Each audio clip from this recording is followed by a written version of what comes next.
আগামী মাসেই শেষ হতে যাচ্ছে আইসিসি টেস্ট চ্যাম্পিয়নশিপের এবারের আসরের যাত্রা।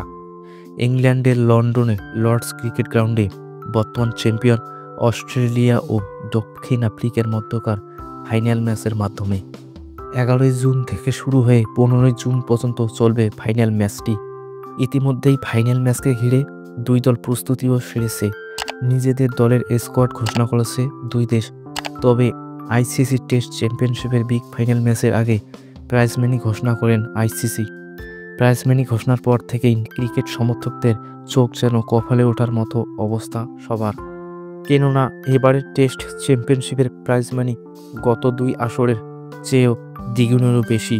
বিগ ফাইনালের সর্বমোট পুরস্কার মূল্য হল 5.76 মিলিয়ন মার্কিন ডলার, যা কিনা বাংলাদেশি মুদ্রায় 70 কোটি 8 লাখ টাকার সমান।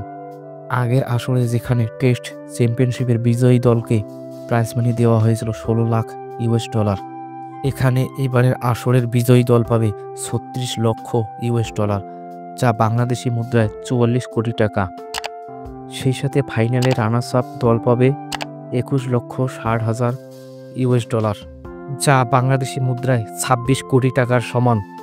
এদিকে বাংলাদেশ মোট ম্যাচ খেলেন 12টি, যার মধ্যে মাত্র 4 ম্যাচ জিতে 7 নম্বরে থেকে এবারের আসরে প্রাইজ মানি পাচ্ছেন 7 লক্ষ 20 হাজার মার্কিন ডলার, যা বাংলাদেশি টাকায় 8 কোটি 75 লক্ষ টাকার সমান।